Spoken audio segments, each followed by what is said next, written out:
Hello, hello. This is Adam Everett Miller with AETuts.com, and I'm excited because between normal work and running AETuts and being newly married, I don't have a lot of time to create tutorials. So this is good for me. Hopefully for you too. Yeah? All right. Well, what we're going to be talking about today is 3D match moving. 3D motion tracking, which is called match moving. You have your normal motion tracking, which comes in After Effects. And then you have the new planar tracking, which is like Mocha, and that's pretty cool stuff.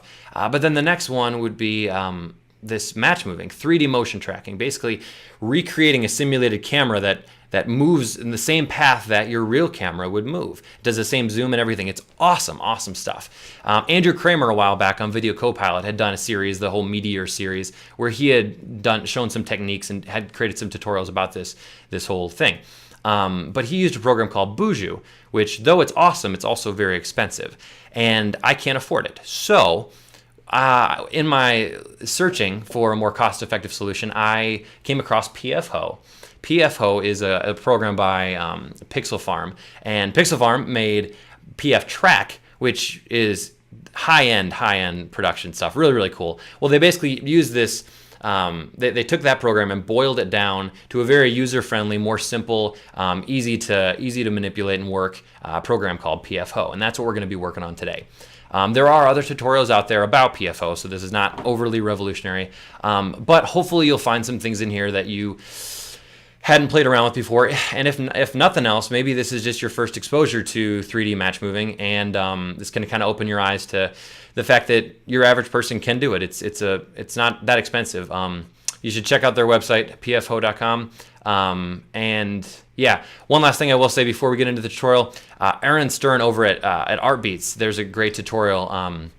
And he went through a lot of the basic stuff there. There might be some reiteration of what he had said that kind of overlaps, but a few of the things he didn't touch on, I'm going to try to touch on. And then I'm basically just going to talk about how to bring it into After Effects, and then also how to bring your solution into 3ds Max as well. So if you're ready, I am. I've been rambling. I'm sorry. Let's go hit PFhoe. All right, so here we are in PFhoe. And we're just going to come down to this little button here and import our footage. Now, as you go to import it, you're going to see, typically what will happen is there's going to be a little camera wizard, at least that's what they call it, that's going to pop up. It's going to ask you a series of questions. I tend to leave this unchecked just because I know what they're going to ask, and you don't need to do it. But basically, we'll load the footage. This isn't the final clip that we're going to be working on, but I just wanted to use this clip as an example. So the questions that they would ask you to determine the footage are basically just to figure out which of these settings it would be. Is it going to be a free moving camera, or is it going to be a kind of a still camera that moves back and forth? Well, this one in the shot you can see we're free moving. And then also it's going to look at your zoom, the focal length. Is it going to be variable, or is it going to be constant? And here there's no zooming, so it's just physical movement. And then lastly, you can see that this footage got squished, and so sometimes you need to just say nope, make sure you view it as 16:9. So here we got a shot with a little boy running in, hugging grandma. Give him a pat on the belly, grandpa, thank you very much. And that's good. Well, with this shot, okay, so now that we've imported, it's going to give us a few options here. As we continue to do more of these little buttons are going to become available. This first guy, I'm going to get back to this in a bit. I just wanted to use this shot as an example to show what this mat will do.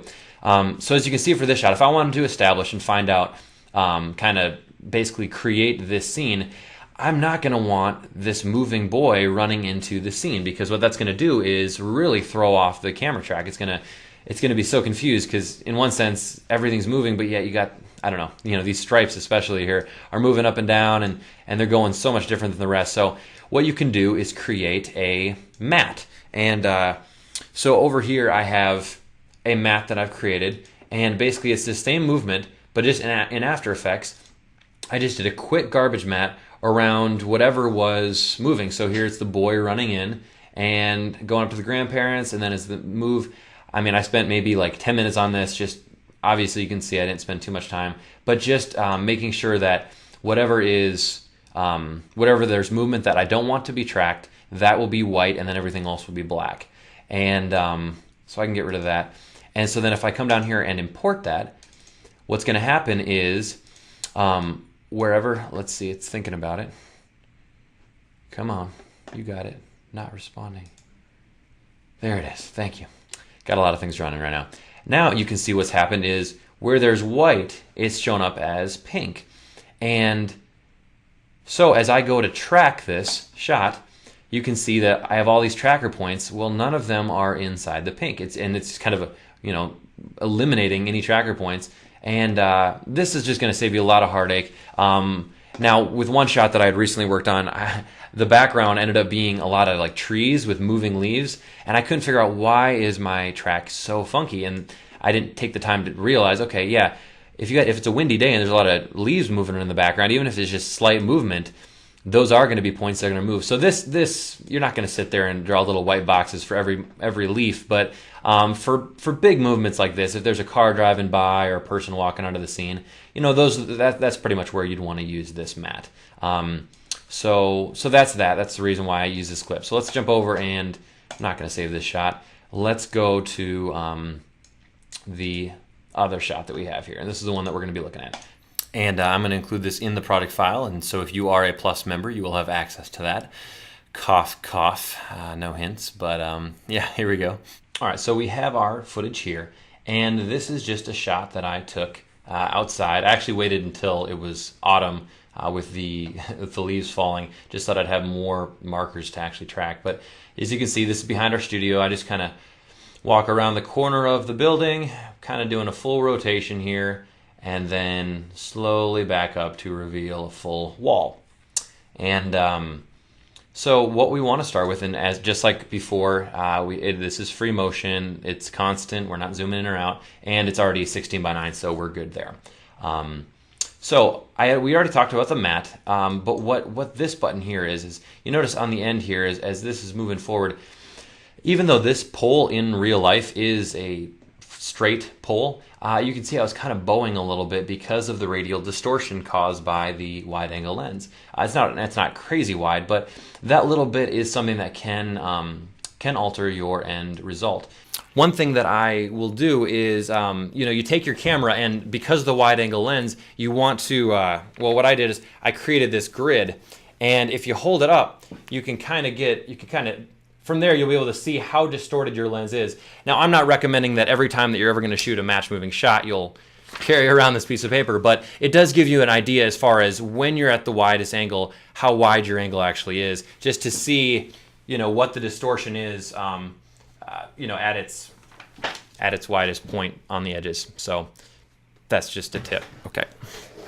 And so what you'd want to do is just go to a frame where when you can see it pretty clearly. So I'm going to go to 39. This is fine, and go ahead and just click that button, and it's going to process the image, and then it will create lines. Pretty much, there's a few up here, but basically wherever it sees a high contrast straight line, that's where it's going to point out. So here we got a really long one. It goes all the way here. So by just selecting that, what it does is it straightens that line and forces the whole footage, the whole composition rather, the footage out, so that it will compensate for the radial distortion. And so now as you play through, you can't really tell too much of a difference. It basically just eliminates that wide angle look, and it should make our tracking a little bit easier. Let me go back. I'm going to undo that really quick, and I'll just show you an example of what you don't want to have happen. Okay, so we're right here, and let's say that you just have a little one, or actually I'll just redo it again. Okay, you can go elsewhere and click, and you get another line. Okay, so what happens when you click that? Sometimes you'll click one and you think it's a straight line, but it's not. Just make sure that you are getting a pretty accurate straight line, and that might be a little too over the top. So let's go back to where we were, keep Control Z in it, and where was I at? I think 38 or 39, that was pretty good. So we'll go back and we'll go through this really quick here. And that was good. Actually, I think we use this one. Okay, and sweet. So next thing we want to do is we want to track our footage. So we're going to click the track button, and as you can see here, all these different points are being tracked, and you can see the motion tail or trail that they're leaving behind. This is the path that these points are moving. And most of these are shaded green. The green ones, if it's green, that means that it's pretty confident. Whereas the red, that means that it's not quite sure of itself. But right now it's pretty green. And right down here, we have a graph showing the confidence level of the track in its entirety. So we're doing pretty well. It does have 3 colors, green, red, and then you can see some yellow here as well. But this does take a while, so I'm going to let it do its thing.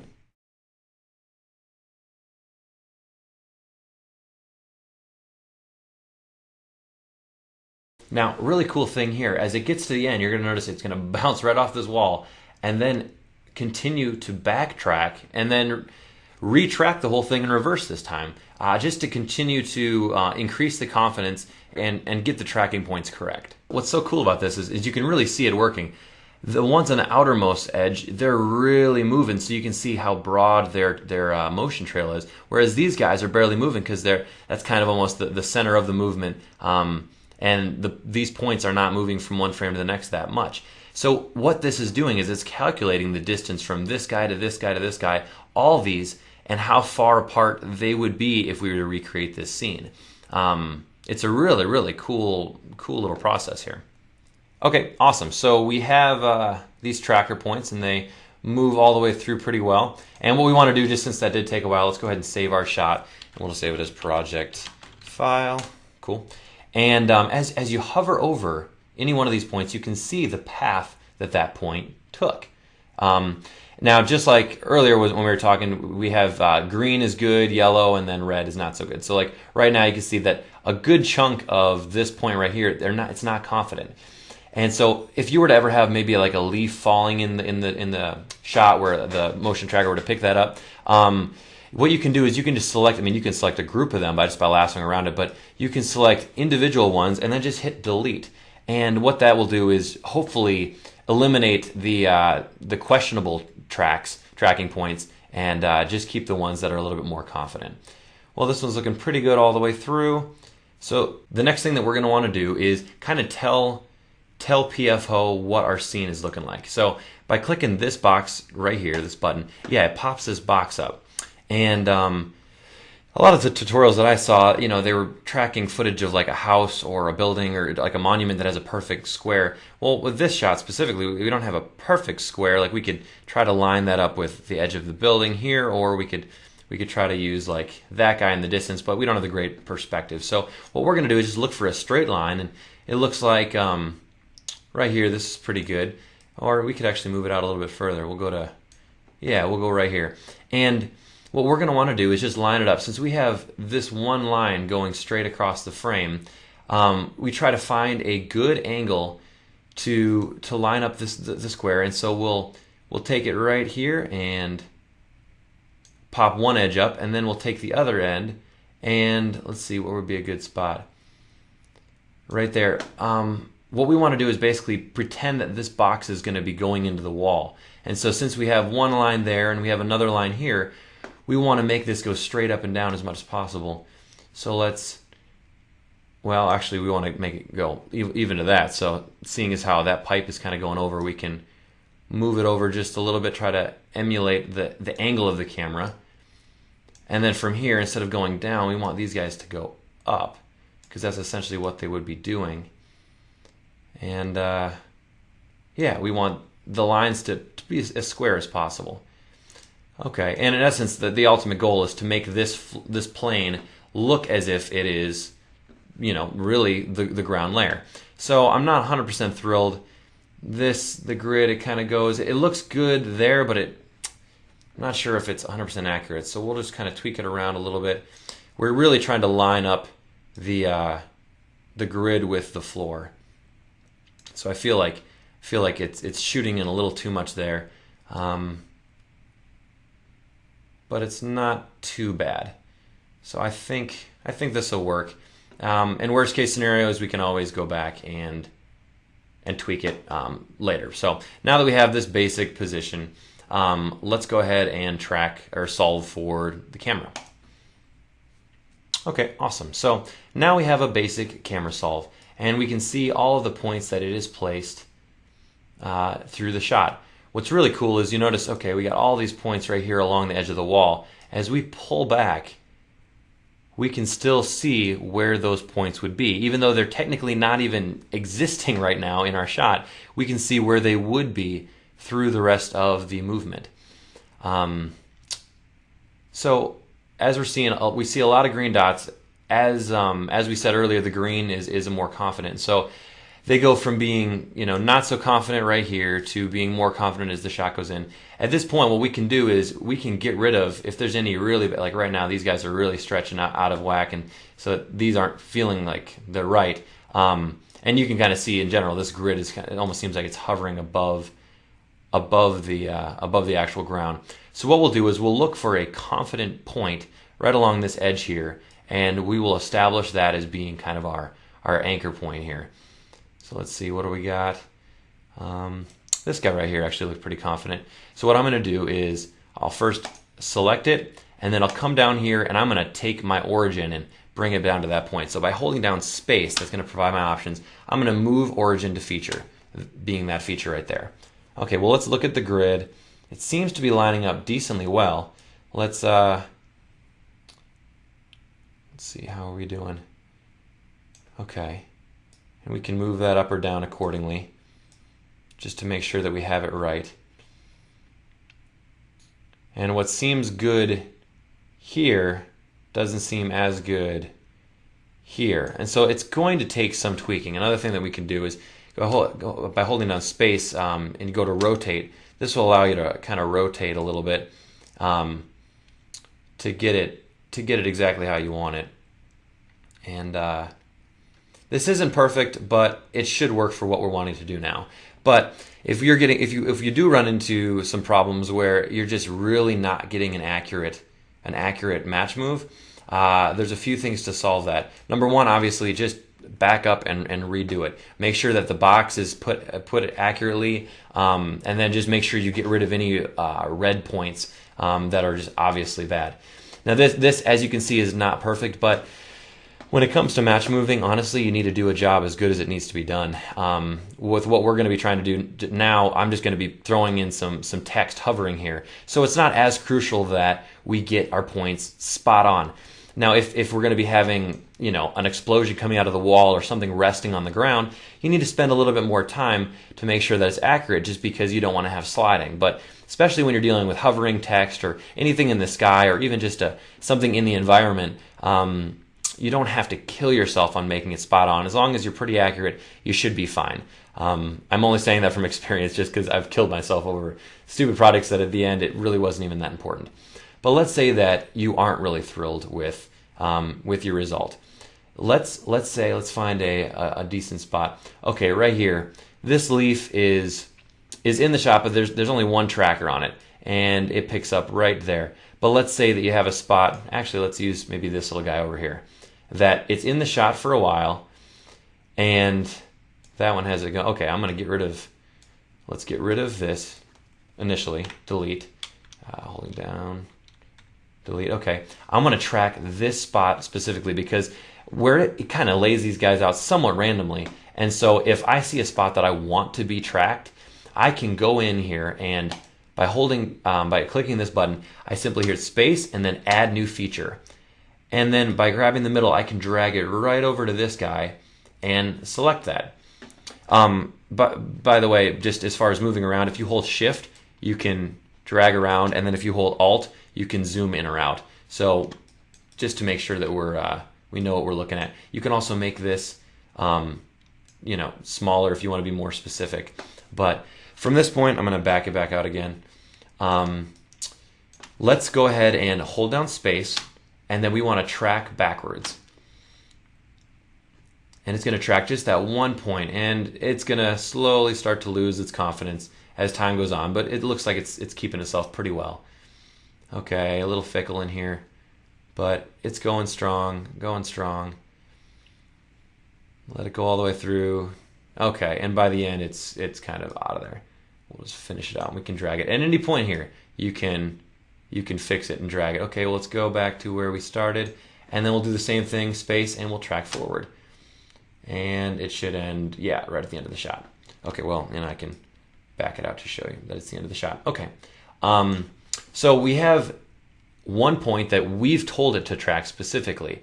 Well, now, since we're confident with that, looks like it's pretty spot on, what we can do is hold space and click solve feature. And what that does is it puts a marker where our track was. It's from this point to that point. it exists. And so it's not 100% spot on, it's kind of rotating around it, but just for as an example to show you, and you can do this as many times as you want, add new feature, reset feature, track forward and backward, or remove them all. Now that we have one that we've just kind of a camera solve location that we put in there, we can get off that, hold down space, and we can try to improve the solution. Now we've only done one, but if we were to do this, say 20 times, by improving the solution, it should get a much better result. So let's try that. It'll reprocess it, and hopefully it'll get the movement a little bit more spot on. You can see it's just done some slight alterations, and let's see if it has fixed. Let's go ahead and take off that mode. It has adjusted our grid slightly, and hopefully gotten a little bit better of a solution. I do feel like this end's a little higher than that end, but that's okay. Let's move on so that we're not wasting time. These last two buttons right here, actually I'm going to save this just so we have it. Project file, yep. And these last two buttons, notice how, remember how we had kind of expanded these edges here? Well, if we go to drag the footage into After Effects or 3ds Max or something, it's going to be the original source footage. It's not going to be this adjusted footage. So what we want to do, I'm going to pause. I didn't even address this area down here. If you come down here, you can, here, let's move up a little bit. What this does is by switching from 2D to 3D mode, you can play through your footage, and it's going to, let me pause it, by not holding it down Shift or Alt, you just click and drag, you can rotate your footage. So I'm going to back out. This shows the motion path of the actual camera itself. So as you hit play, it's going to go through and do the exact same movement that you did. This part is what really, this sold me. I thought this was so cool. You can kind of see the line from where the wall would be, but it's going through and actually recreating the exact movement. As I came and filmed this in real life, I went to a certain point and then I kind of slowly took a couple steps forward again.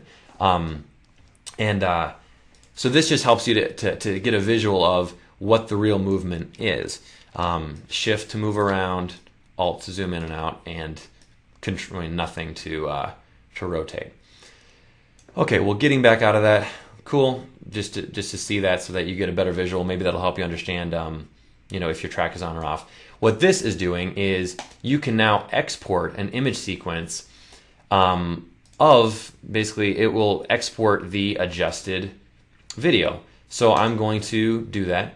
Let me go to my thing right here, quick here, desktop, that, and let me just title it. Okay, it'll be a PNG sequence, and I'll just type sequence here, and then I'll export it. As far as file type IMS, you can render it out as a QuickTime AVI. You could, an IMS is just the image sequence, but you can do an AVI or a QuickTime movie. Let's actually do a QuickTime movie. That would be cool as well. So I'll go sequence, and I will save.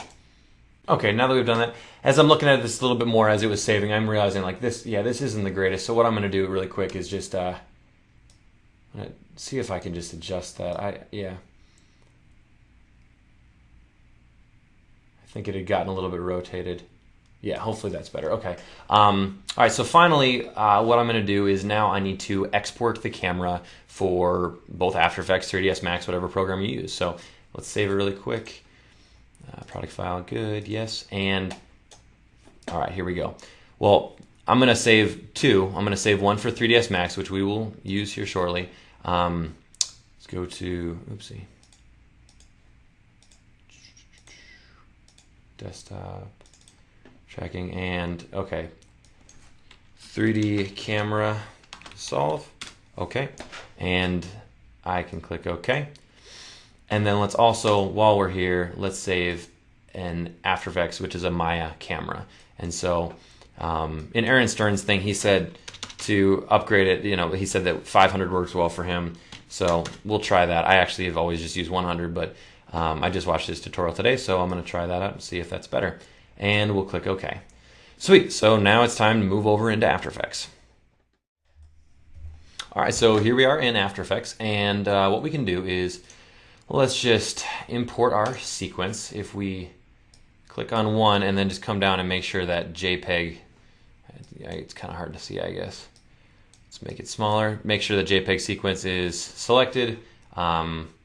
we can, yeah, open that up, and then we'll drag that into new comp, and we'll go through and check it out. So that's looking good. Keep in mind that this here, let me actually import the other thing, the footage.movie. Okay, so this is the original one.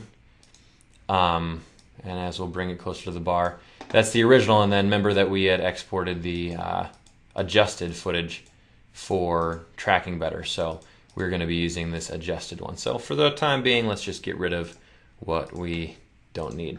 Okay, next thing that we're going to need is we're going to need that project file, that camera. So we just go in, it's an MA file, so we just click it and click open. And what that's going to do is that's going to import its own composition with all of these solids. So it's called project file.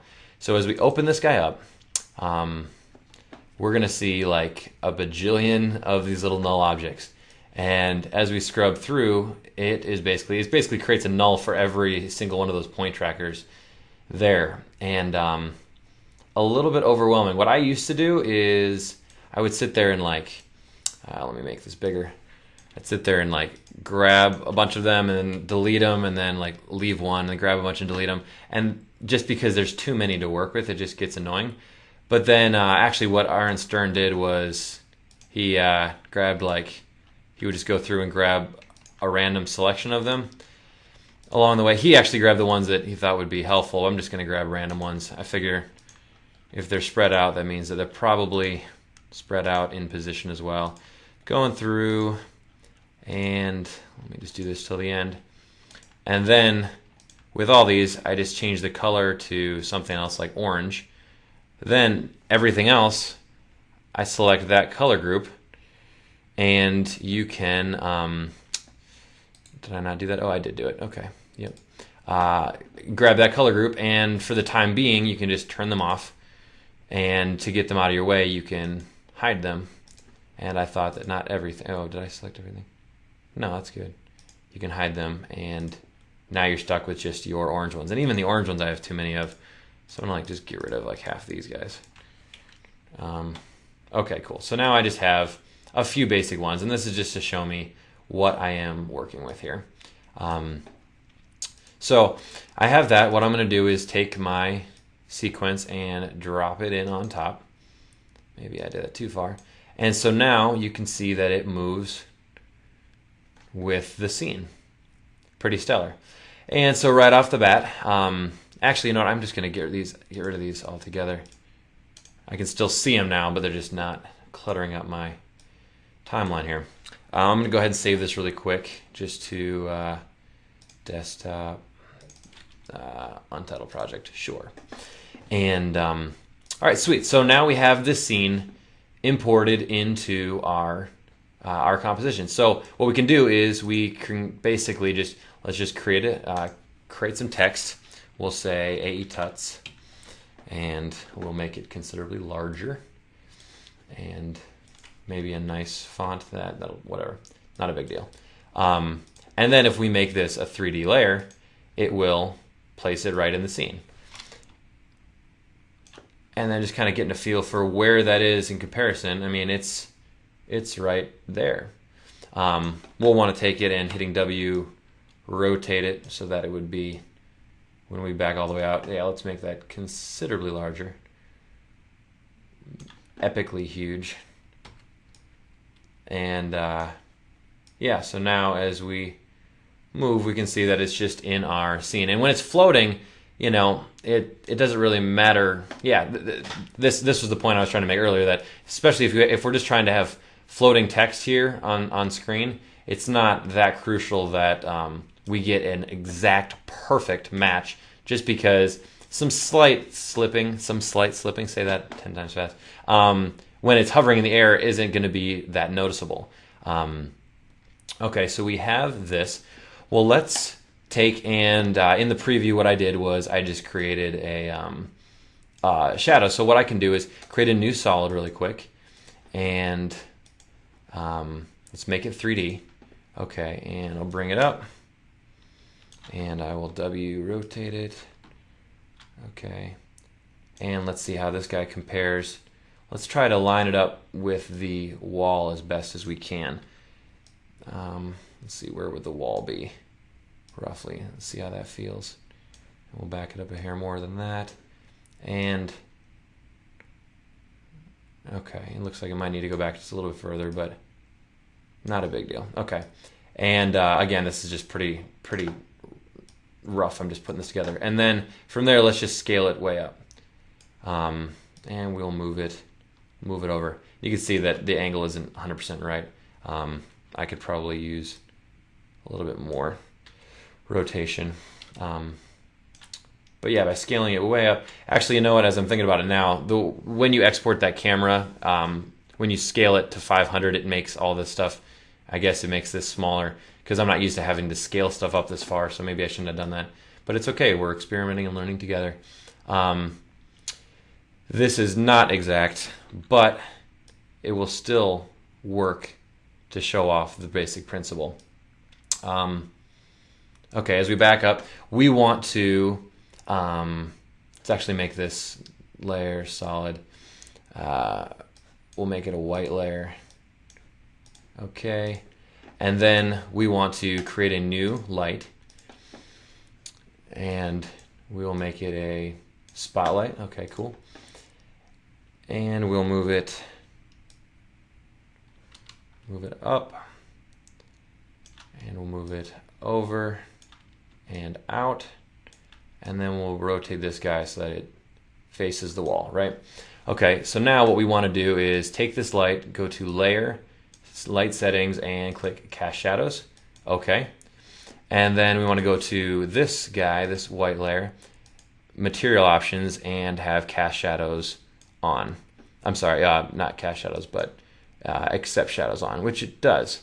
So we actually want to go to the text, go to the material, and do Cast Shadows on. There you go. So now, and we can diffuse that a little bit just so that it's not, oh, actually that's just the lighting that we're diffusing. We want the shadow to diffuse a little bit. So that would actually be it back up in the light settings. Shadow diffuse right here.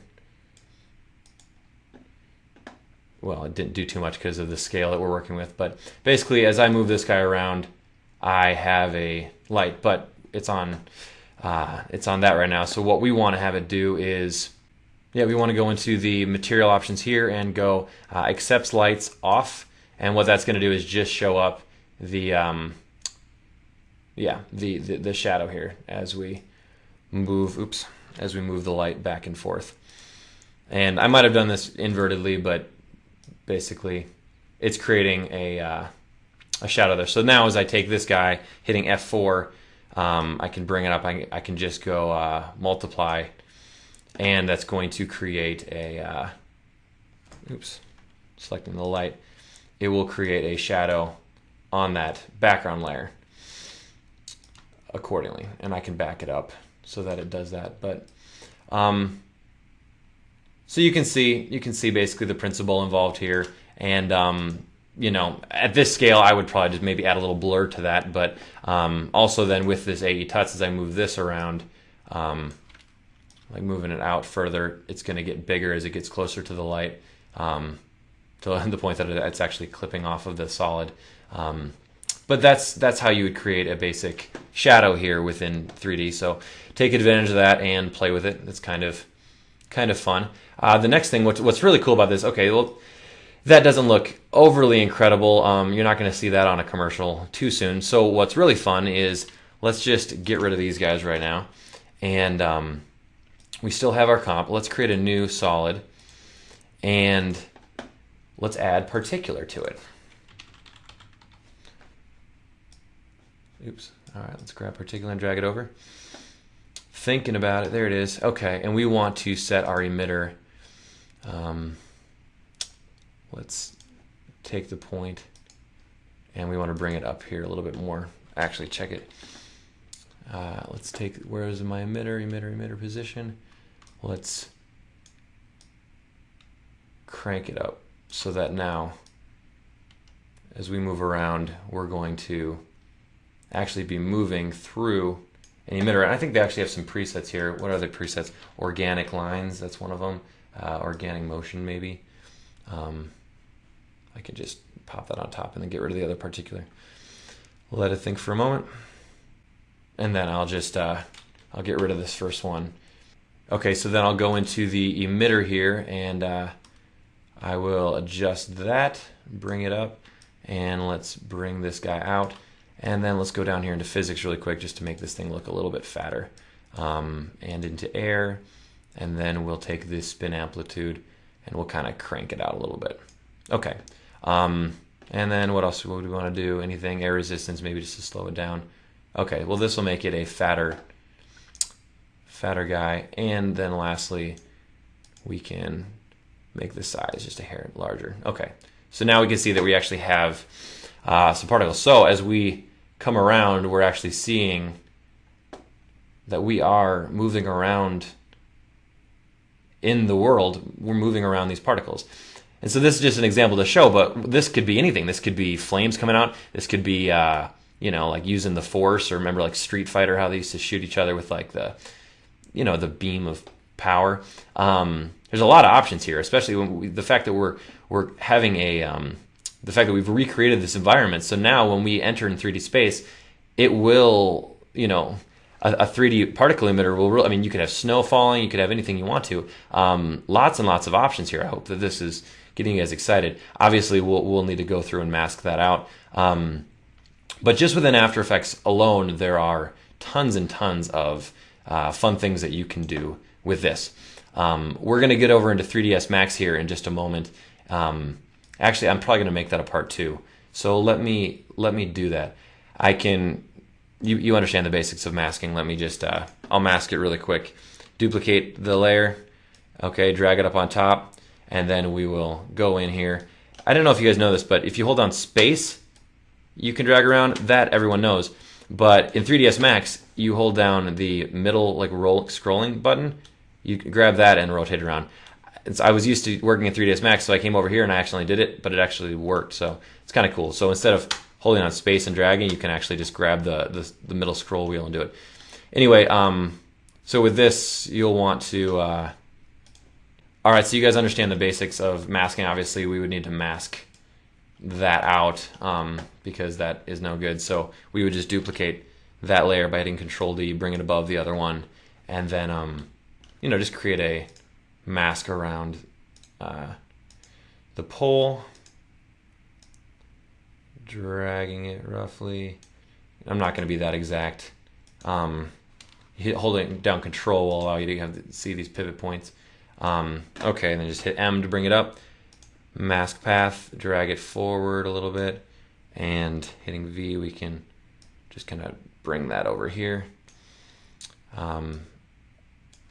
Yeah. And you'll go through and do this more specifically, but just so that you're seeing and understanding what you would want to do.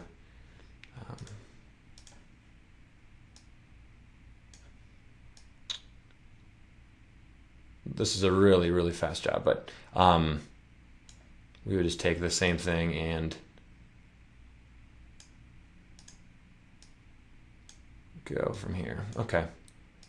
But you're getting the rough idea. So from there to there, obviously I'd fix all this, but that would basically mask it in front. And so if you see this layer solo, it's just that. You guys understand masking. Okay, I don't need to do that.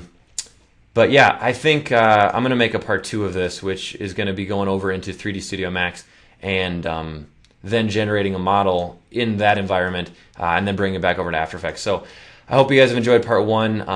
I know it's gotten a little random at the end, but yeah, this is it. PFhoe, motion tracking, camera solve, and After Effects. See you guys later.